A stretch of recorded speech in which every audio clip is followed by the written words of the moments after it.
Welcome to the Dr. Frank and Steve podcast with your hosts, Dr. Frank Williams and Dr. Steve Snodgrass, MD, FACS, where we discuss a broad range of topics without limitations. Let's get to it. Here's Dr. Frank and Dr. Steve.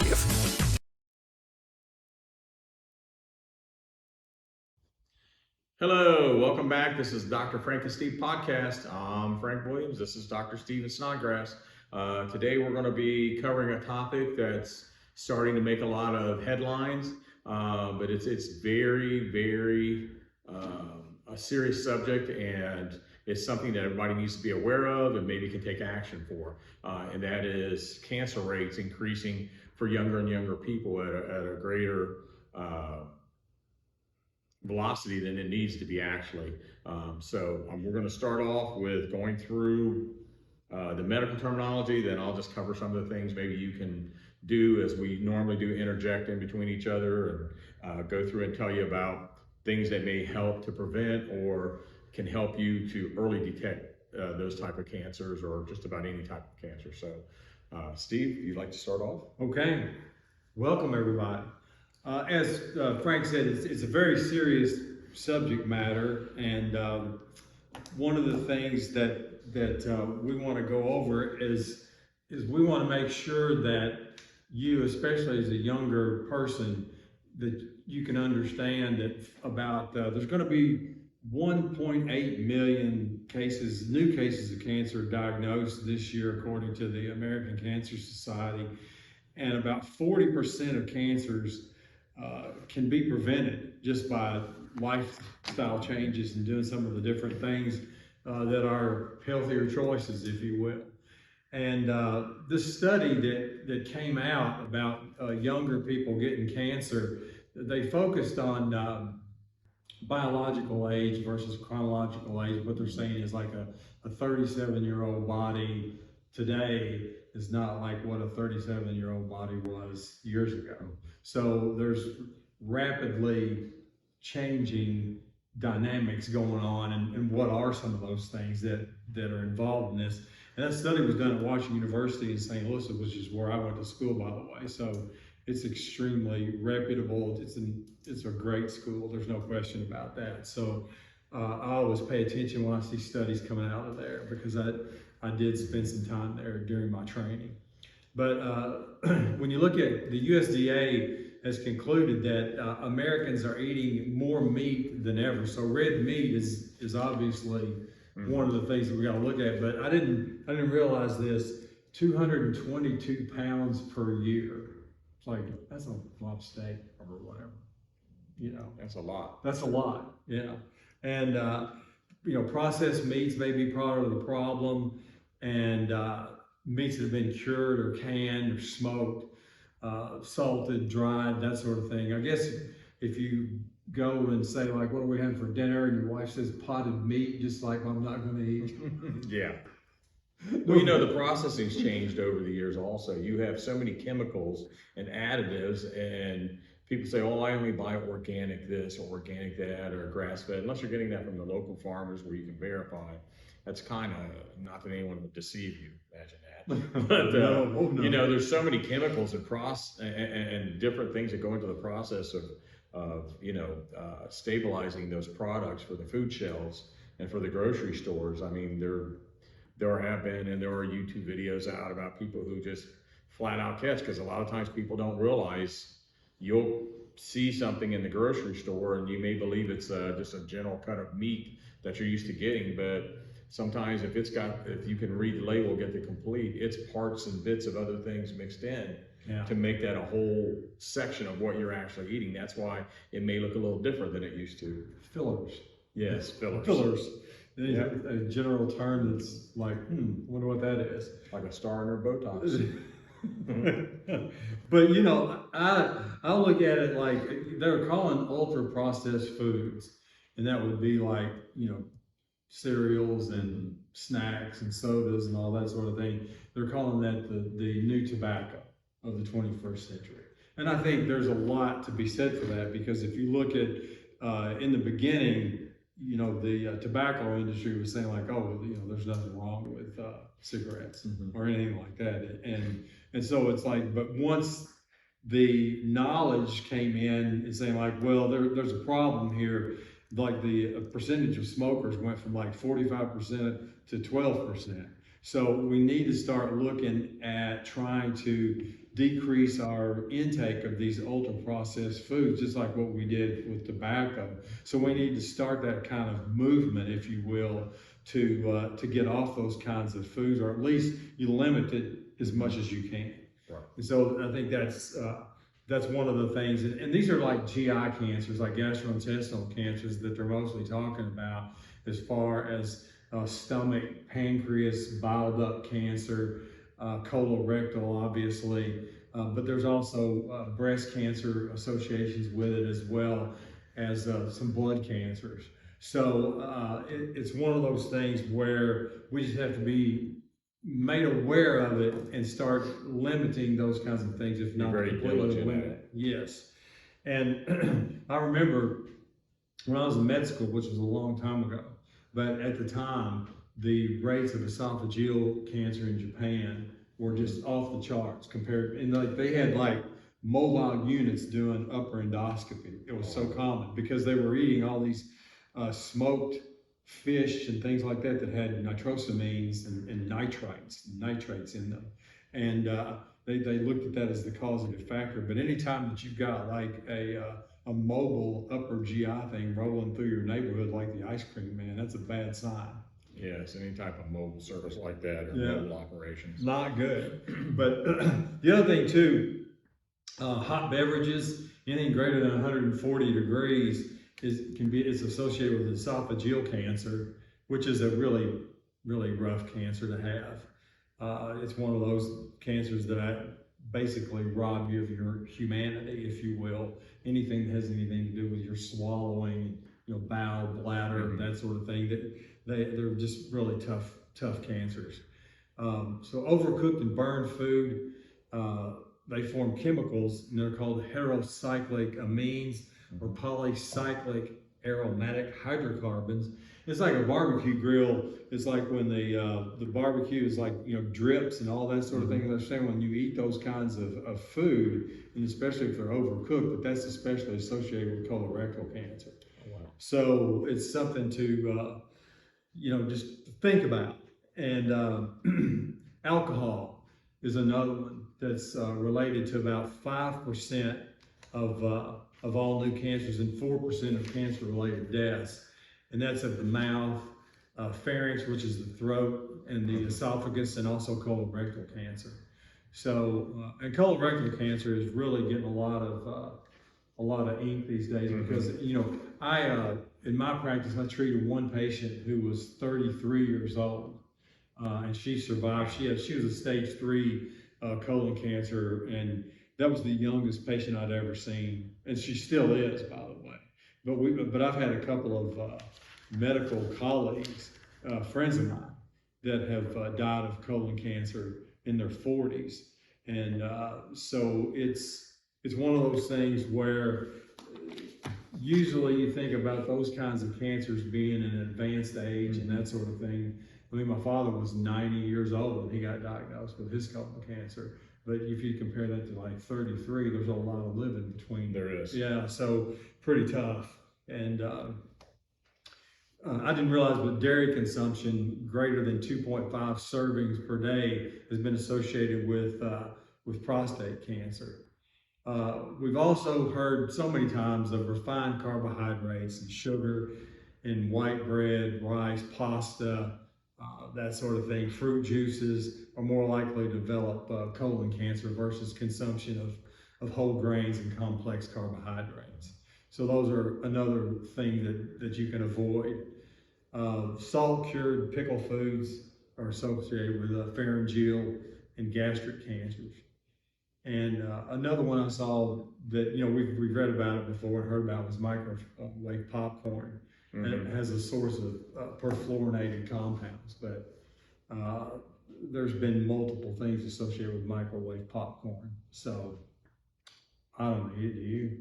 No, No, I just no. like, My father-in-law does. As I said, he's going to be 96, but he's been fairly healthy the majority of his life.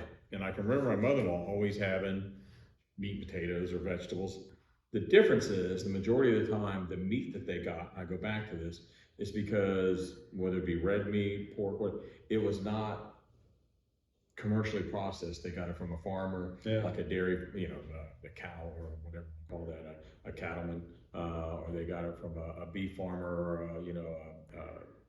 a pork farmer, whatever they might have in that region. So that's what they would usually deal with. And they had a lockers, which was a meat lockers that was up the street, and they would always get the stuff to process it, without all that stuff in there. yeah. And then try and freeze like a half side or something. It truly is just a different world. And I look at too, I look at like food dyes, like with candy and sports drinks. I mean, they serve no nutritional purpose whatsoever. Right. Except just to color it and make it look pretty. And then you're like, oh, that really looks good. So I'm going to drink that. But I don't get it, man.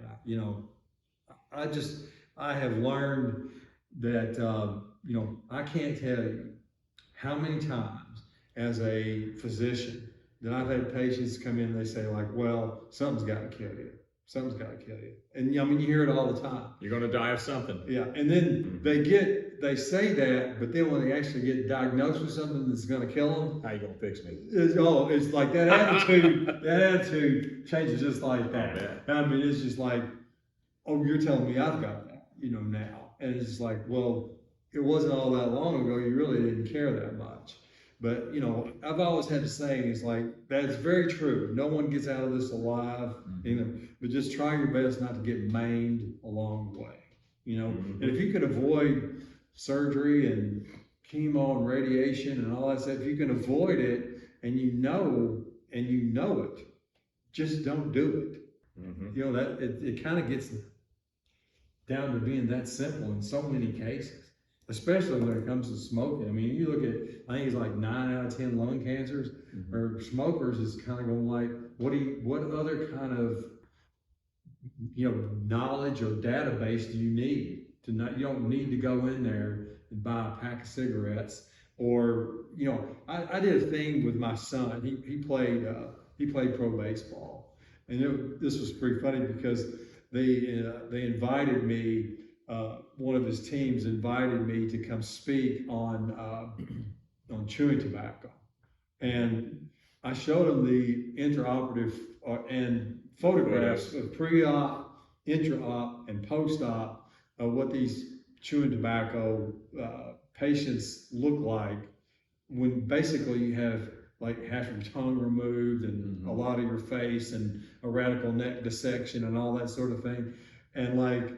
It was hilarious because like on the way out, it was just like the trash can was just full of those little cans. Yeah. At least for that day. Then it was just for that day. Yeah. I think there's a couple. I think it really did. These are guys that are, they're very young men, and they're kind of going like, oh, we had no concept of anything like that. And and I showed them like a surgical path specimen that was dissected out and went that way to pathology, and basically it was half a tongue with all the lymph nodes and half the neck and all that sort of thing, and like you could hear them kind of like getting sick in the background, leaving the room. It's like, are you sure you want it? Is that tobacco that good? Is it that good? And the answer is, it's not that good. Is it really worth it? No, it's not. So if nothing else, please don't smoke. Please don't use smokeless tobacco. Just, if nothing else, if we can accomplish that. Yeah. But, the same thing's going on in regards to a lot of this vaping. And, they really haven't tied a lot any of that to cancer just yet. Other than that popcorn alone. They're still looking at it. But, I can tell you smoking anything is just not good for you. Well, you're putting chemicals in your body, period. Yeah. And my grandmother and I was like 4 or 5 years old. And, my grandmother and I used to go out in the garden and we used to smoke grapevines.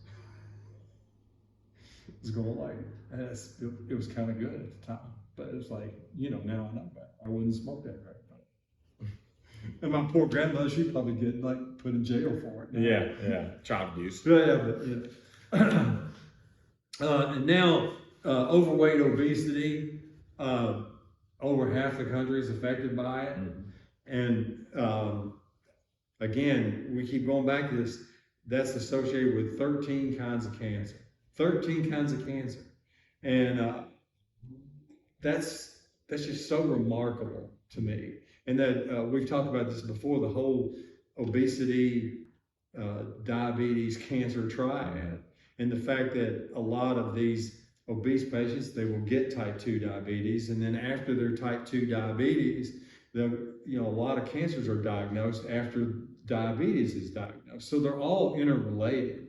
And so, I mean, that's just 3 right there: obesity, diabetes, cancer, just right there. And there's 13 kinds of cancer associated with that. So it can be prevented. And so. And this is happening at younger and younger ages, obviously. Oh yeah, it is.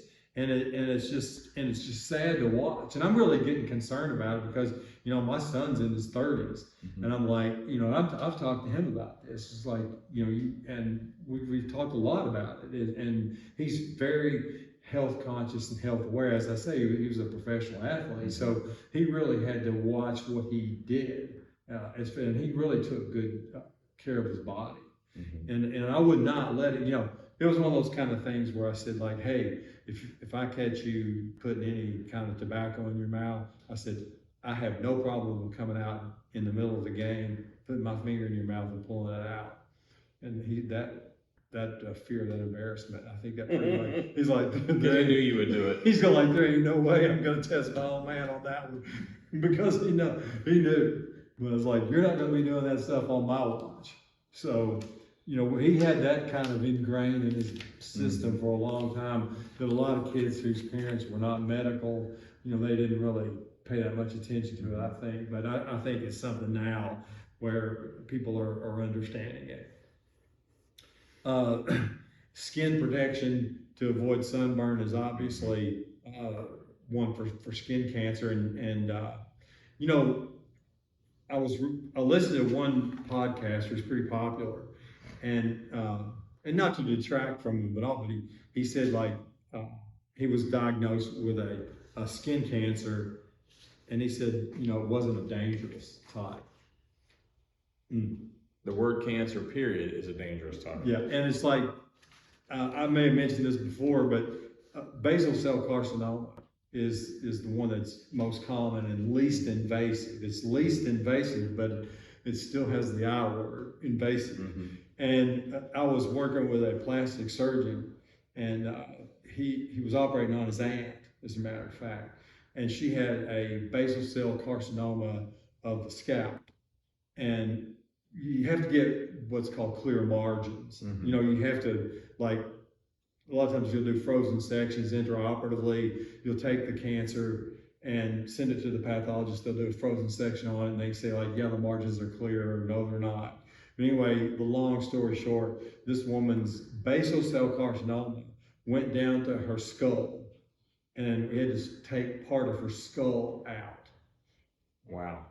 And that's a skin cancer, and some people say it's not the dangerous type.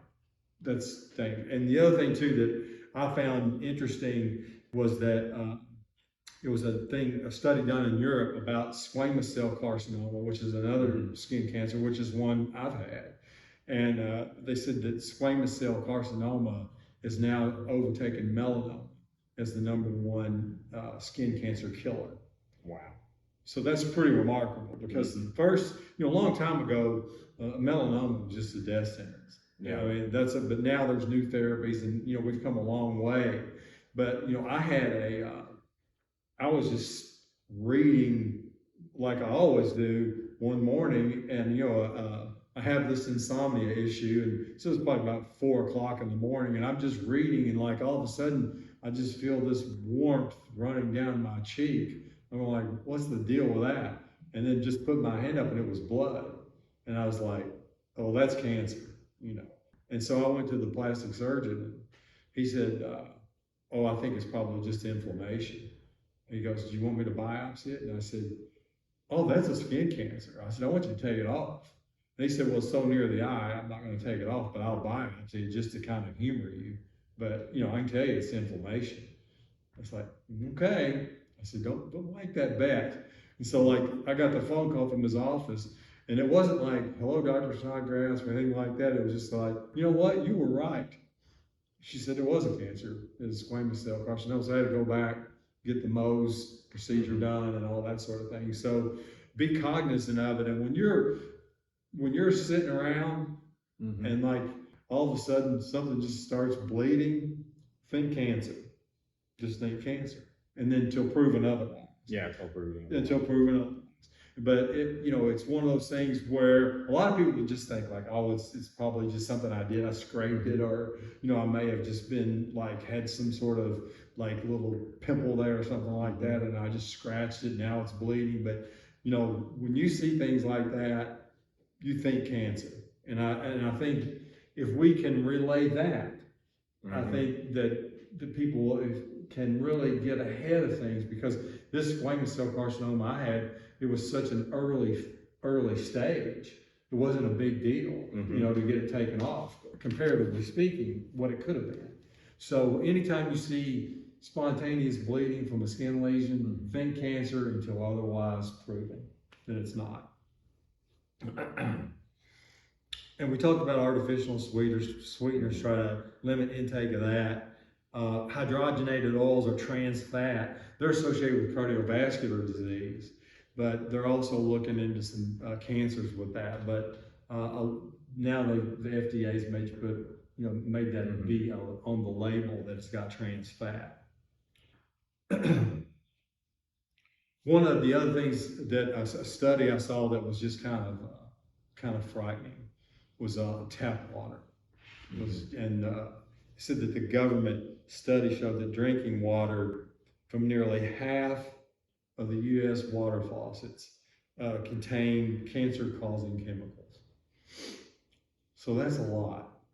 So I wonder how that works with your filter in your refrigerator. Well, I think that's some degree of filtration, but we've got a water filter, this elaborate thing. I mean, the thing's about like this tall, you know, but after you read stuff like this, it's like, yeah, it's worth it. It's worth it to get it. And then it's funny because my wife had come from a little visit that she had done, and she said, you know what I had to do?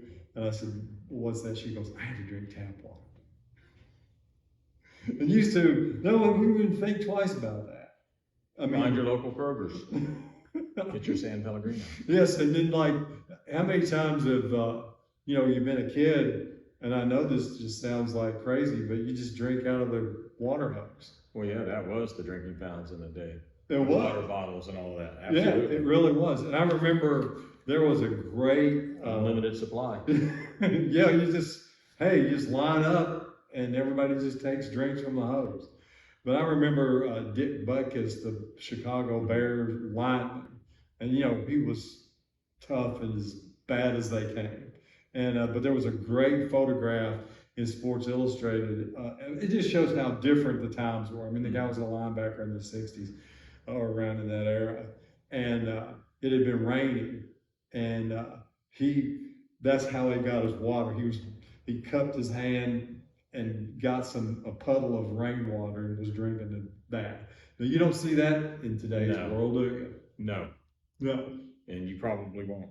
Now it's kind of like the athletes hold their mouth open and somebody squirts water in their mouth or something. I mean, you've seen it, right? And yeah, and this guy was just drinking rainwater. I was like, what a cool photograph that is.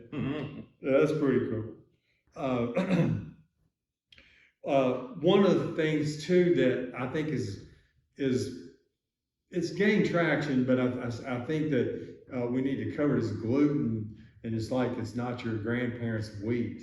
Things have changed drastically. Oh yeah. More gluten has been added, and there's gluten sensitivity. You got all these hybrids, and you got all these additives to make a bigger yield on the crops and all that. Absolutely. And I think one of a Nobel Prize was given for that or something, and it's just like gluten is a protein in the wheat, and there is a disease called celiac disease is an autoimmune disease to where they can't. Yeah, my wife and our niece has that. When they come to visit her and her son, we have to specifically buy a whole product line of, which is fine because we enjoy doing it, of gluten-free stuff because you don't want them, having a reaction from that. Yeah, and I try to eat gluten-free as much as I can. I mean, it's not practical in a lot of ways, and I think there's a lot of cross-contamination in restaurants and stuff like that, even though people say it's not. I mean, how could you avoid it? But, we try to limit our gluten intake for that reason, because it's just not the same kind of wheat that it was before. And people, when they have celiac disease, this can progress to small bowel cancer, which I've seen, and it's usually a pretty aggressive kind of tumor. So it's in the small bowel, and a lot of times something that's in the small intestine, it takes it a while to get diagnosed. So it's had time to grow more. And so they're usually pretty aggressive cancers. And people don't think about like, well, I've got celiac disease or gluten sensitivity and things like that. They don't associate that with a malignancy, but it certainly can be. And so I think that it's important that people watch their gluten intake if they can.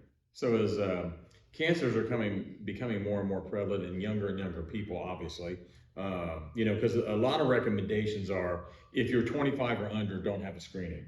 If you're 40 and under, don't have a screening for certain cancers.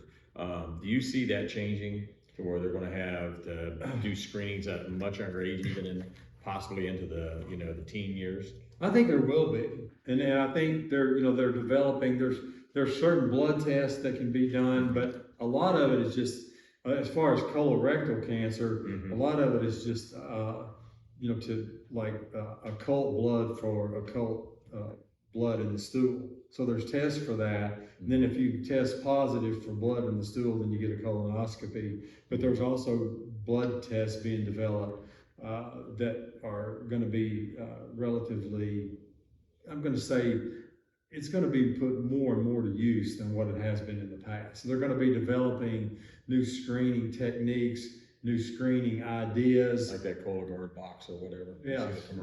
I mean, there's going to be a lot of all that going on.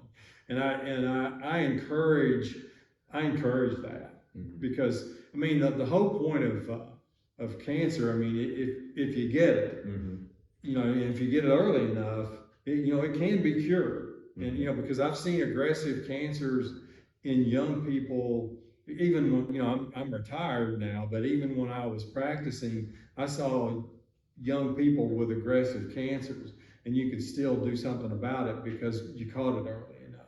But if you don't pay attention to it, I mean, there's all kinds of little statements of just like, oh, I can tough it out, or this or that. Why?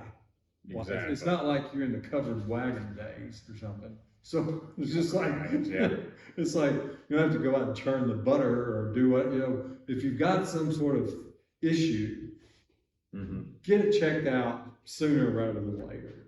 Especially when you're talking about younger people that are Gen Z, millennials, any of that, anybody in their, starting from age 20 and on, especially when it comes to males, studies find that and show that majority of them will not visit a primary care physician unless they have some type of symptoms. And then the only time they do that, they may run into an urgent care, and who knows what kind of care. No, I'm not knocking urgent cares, but who knows what you're going to get in there if you don't have a regular family doctor, or and we're blessed here in the U.S. to have so many and have that availability. But it really is good to, in my opinion, as a family man, to establish a rapport and a relationship with a good family practitioner.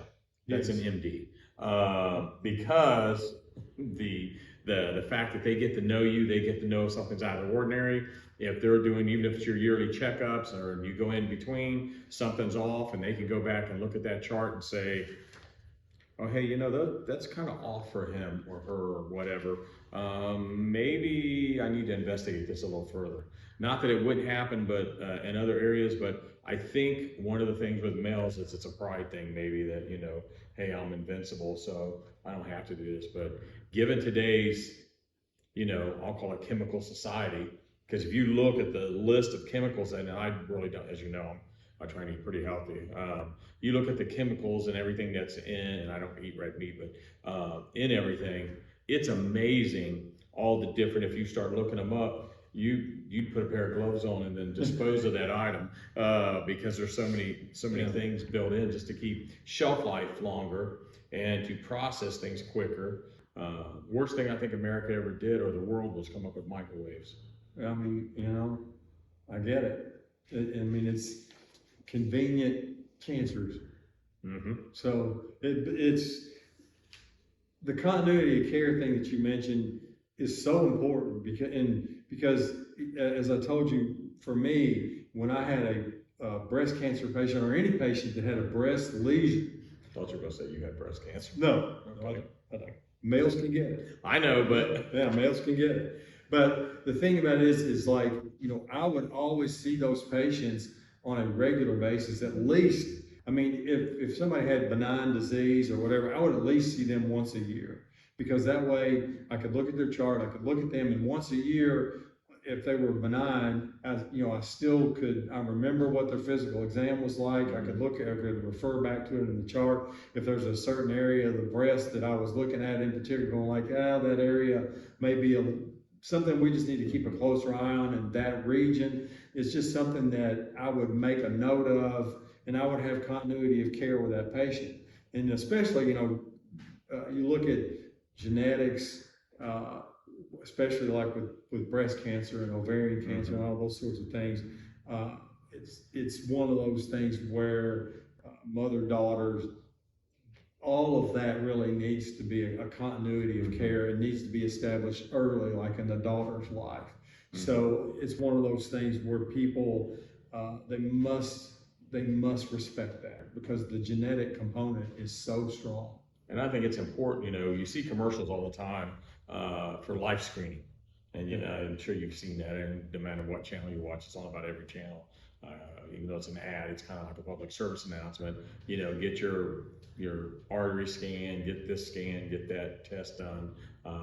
Majority of that, I think, is for stroke and cardiovascular, but there are other ones they tell you to, get your colonoscopies or your mammograms and, pap smears and all that stuff.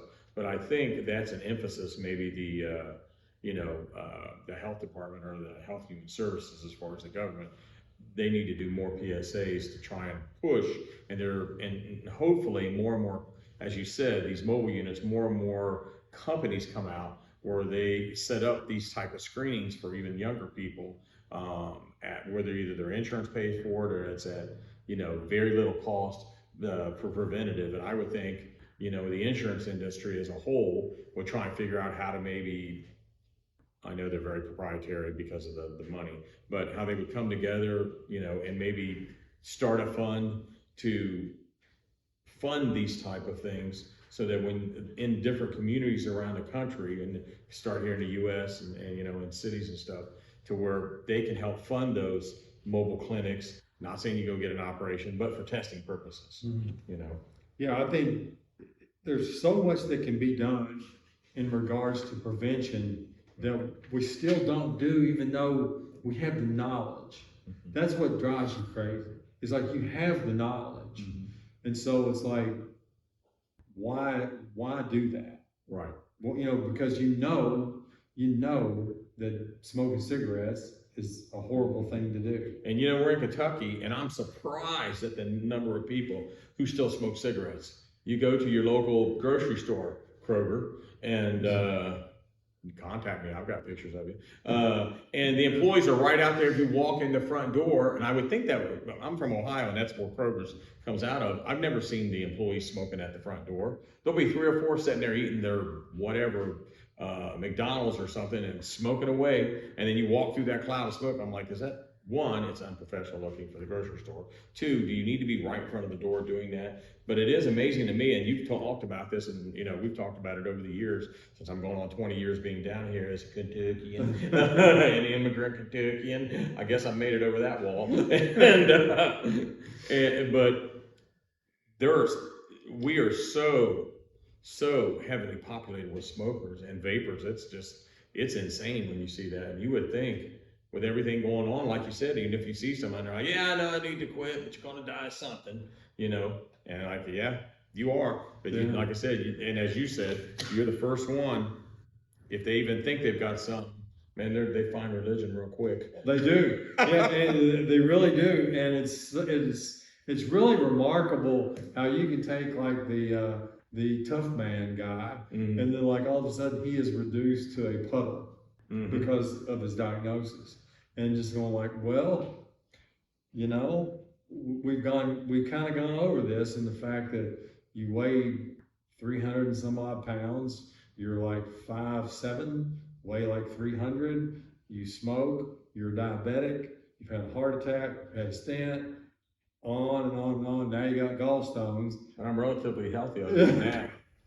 Yeah. So it's like for me, it was like I never saw like hardly ever. You never saw a patient that just had a singular problem.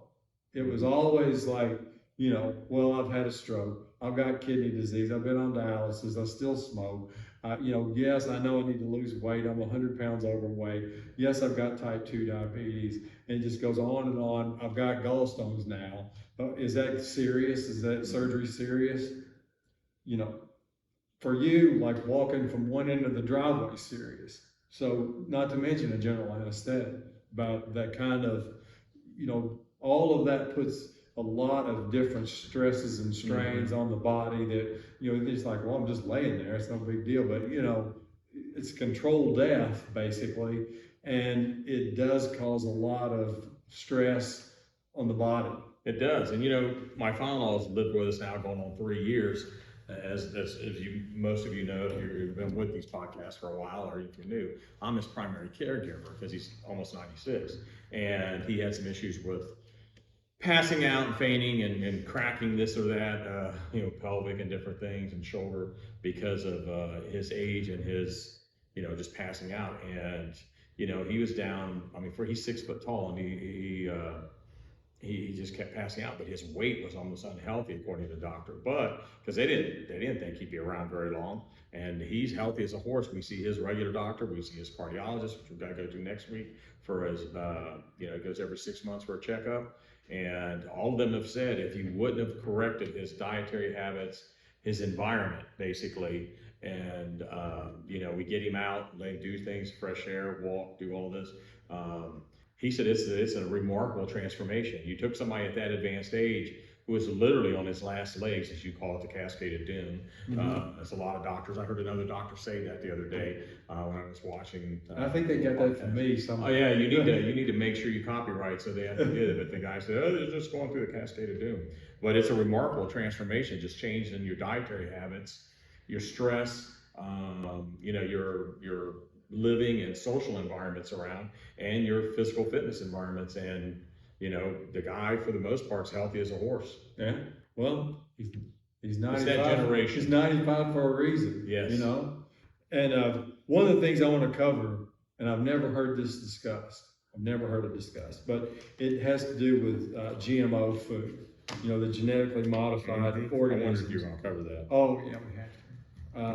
But it's really pretty interesting, and I've talked to several MDs and PhDs about this, and they have asked me, explain this to us in a way that we can understand it, because it's just like we're so busy and doing our thing, taking care of patients, we really hadn't looked into it all that much and as to what's going on, and there's still a lot of unknowns. But basically, I'm gonna go through my notes on it, because I want to make sure that this is correct. In 1996, Monsanto produced Roundup Ready soybean. Mm-hmm. And so basically Roundup is a herbicide. Right. And it's like the active ingredient is glyphosate. And it's a very effective herbicide, but it would kill, like they spray the fields and it would kill the weeds. It would kill all the weeds, but it'd kill all the crops. So it's kind of like, well, the yield's not so good. I would imagine. It's just like, hey, the good news is we kill all the weeds. Bad news is we kill all the crops. So what they did is they went in genetically modified the soybean and they made it to where it's called Roundup Ready. So that means they would spray the field and they would kill the weeds, but now the soybean is resistant to glyphosate. So the glyphosate would not kill that soybean. And one of the reasons, there was a lawsuit in around 2018 about, and where Monsanto got sued. Well, that's all you see on TV still. Yeah, and I mean the guy, and the guy had, I think it was non-Hodgkin's lymphoma, and he was awarded $289 million, and then the reward got reduced to $78 million. But the whole point is they found merit in his comments that this was related to the herbicide. And what happens is, and where a lot of the argument is now, and I've never heard anybody talk about this before, so I wanted to bring it up on our podcast because I think it's something that it's at least worth going like, I didn't really know that, and I want to think about it because it could be useful information. But what happens is, the argument against all that is they're saying like, what happens is that the glyphosate, it kills the weeds by, it inhibits an enzyme called, it is EPSPS. And that's in a series of biochemical reactions, and it's in the shikimate pathway. I thought so. I knew you thought that. I could tell in your eyes. But the shikimate pathway is not present in human beings, but it is present in gut bacteria. So what they're saying is if you alter gut bacteria, the microbiome, if you will, then that leads to chronic inflammation, diabetes, cancer, that sort of thing. And so when you alter the gut bacteria in the microbiome, it's called dysbiosis. And when you do that, it sets you up for chronic diseases. And so I think that is what's going on. And what's of interest, another thing that really disrupts the gut microbiome are antibiotics. And so an antibiotic use, I think, is I don't know whether it's really going up or down so much, but the whole point is that antibiotics do have an effect on the gut microbiome. And classic example is my father lives in Florida, and he calls me up all the time. He's like, "Hey, if you don't mind, will you call me in an antibiotic?" I was going like, well, why? Number one. He said like, well, I've had a cold, and it's Saturday at 5 o'clock. Yeah. Always on the weekend. It's like, when'd you start getting symptomatic? Monday? Yeah. It's like, well, Dad, you could let me know like on Monday. And plus, I don't like being my family's doctor. I just horrible patients. Well, it's just one of those things where if I'm not examining them, and I'm not there. I'm not looking at lab tests or X-rays or anything like that. I'm going on a phone call just saying like, I need an antibiotic. Like, well, maybe you do, maybe you don't. But even if you do, I'm not the one that really needs to be giving it to. Maybe his caregiver examining. Yeah, we've gone through that one. Yeah, we've gone through that one. But it's one of those things where people want to take antibiotics at the drop of a hat, especially now, like with COVID and all this other kind of stuff. And, so antibiotic use is, it is associated with some disruptions in your body. In other words, just because you take an antibiotic, there are consequences potential. And so I think people need to be made aware of that. And I think this pathway that they discuss in the research and everything, I think that's very real, because when you interrupt that whole microbiome, then you are set up for chronic diseases. And basically you're looking at everything that we talk about has an underlying factor of inflammation. And that's kind of where it all starts. And so this whole thing about, to summarize and put it all in a nutshell, is like there are so many, you look at almost 2 million cases of cancer that are going to be diagnosed this year, and maybe 40% of those can be prevented. And if you just look at if we talk about the cascade, look at it like if you prevent yourself from having cancer because of your healthy lifestyle, and then you look at like, okay, that's a biopsy I'm not going to have. That's a surgery I'm not going to have. That's radiation and chemo I'm not going to have. That's multiple doctor appointments I'm not going to have. And so look at, like, not only, we've always talked about how healthcare has all these costs associated with it, mental, physical, and financial. And so if you look at how much money you could save on that. And I think, a lot of people say, like, oh, there'll never be a cure for cancer because there's too much money in it. How many times have you heard that? I mean, that is a statement. And if they even had a cure or would find a cure, as some conspiracy theorists think, why would they, like you said, why would they put it out? You're talking about $1 trillion business. Yeah, but it's one of the things that they, meaning the man.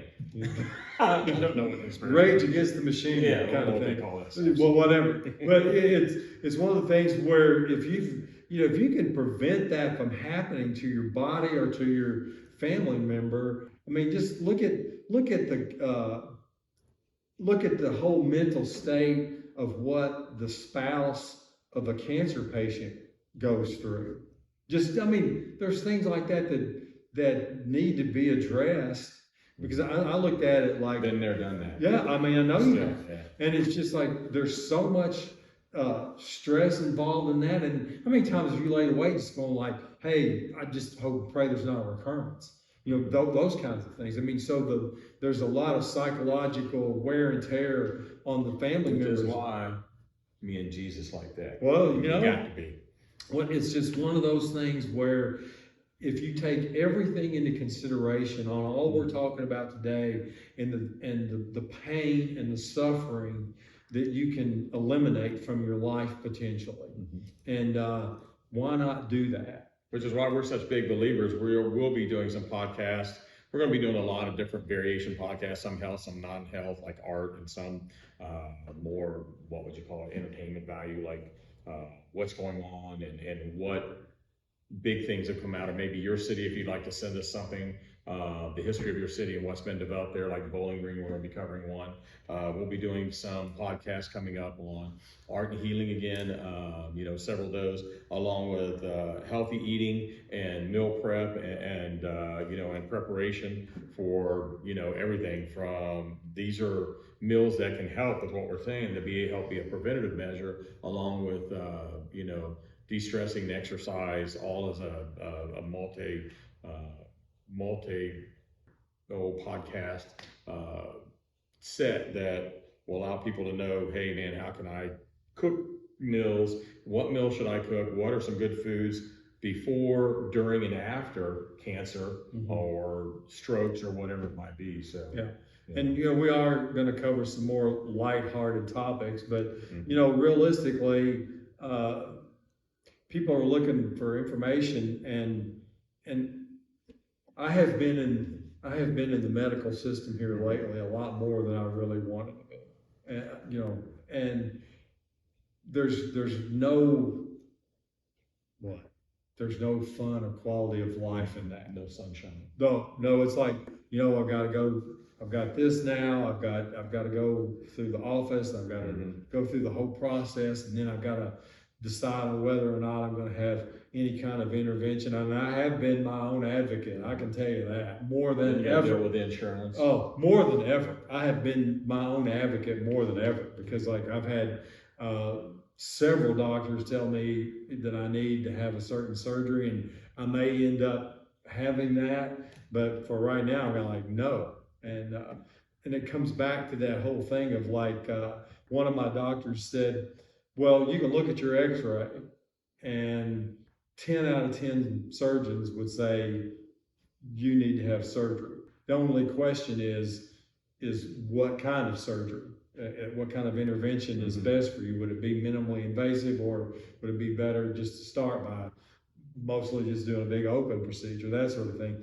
And I opt for neither. None of the above. None of it is like, there's choice A, there's choice B, and like, I'm none of the above. Yeah. It's like, for right now, if you can keep me out of the operating room, I am staying out of there, because I know it's just tough to rehab anything.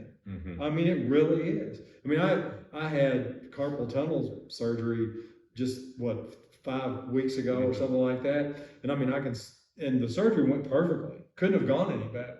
And I have a fantastic result, fantastic surgeon.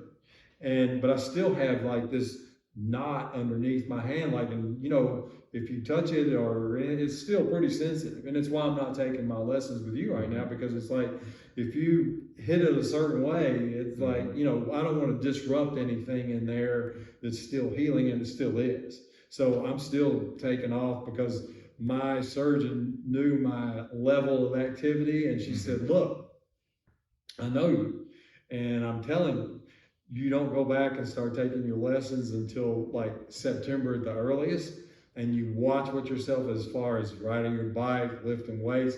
She goes, let's try to use some common sense in there. And I said, like, that's hard for me to do. But anyway, I hope you all enjoyed, and we'll see you next time. Yes, thank you. Stay healthy, stay safe. Thanks for listening to the Dr. Frank and Steve podcast. If you enjoyed this podcast, please hit follow or subscribe on the link provided so you can stay up to date on new episodes. Until next time, stay healthy and stay safe.